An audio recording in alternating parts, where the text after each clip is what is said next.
This is the new LEGO Alchemist shop from the Bricklink designer program, and today I want to talk a little bit about this set and decide if it's worth buying for that very hefty price tag.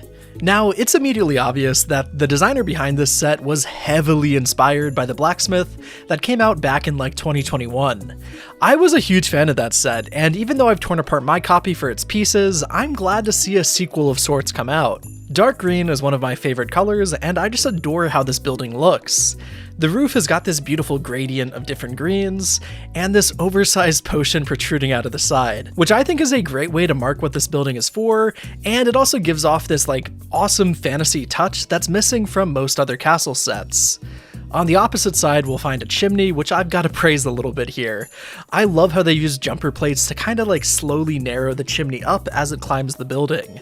It looks super realistic, at least to me, and it's a technique that I will no doubt be stealing. Back around on the front, we've got a stone staircase that leads up to the main entrance, which is also decorated with a small stickered sign. There's a few stickers throughout this set, I believe 5 in total, and I actually like that about this set. It allows the designer to get a little bit more detail in there.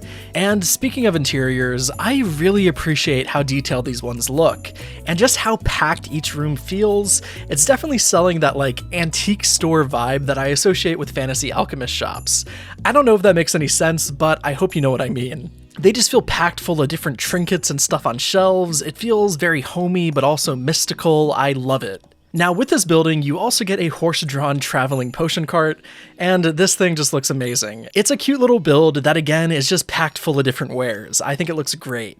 And finally, the last thing to mention here is the minifigures. You get 9 of them in the set, including a ghost, alchemist, barbarian, botanist, wizard, druid, and a trio of knights.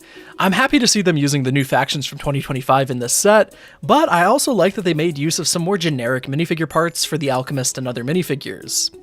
Now that we've taken a look at the set, let's take a step back and remember that this set is going to cost you about $200, and it won't ship out for about 6 months after you purchase it. I personally think this set is worth it. It's a beautiful display set, and it looks like it'll be a joy to put together, and again, even comes with 9 figures. At the time of this video's release, you've got about 30 days to decide if you want to buy this set, because remember, these Bricklink sets are a limited release, and they eventually sell out. I'm definitely going to be buying it, and it's going to be my first ever Bricklink Designer Series set that I buy, so I'm pretty excited, and I can't wait to review the set on the channel, so if you want to see that video when it's done, why not subscribe? Now, I'd like to give a big thank you to my channel members, Gyojo, Faisal, Rio Bricks, Walkdermeister, Ryzen Covers, Clunk, Peter, RPG Gameslayer, Daventria Bricks, Griffinclaw, Bogwog Ponk, and all of my other members for supporting the channel. And as always, thank you all so much for watching.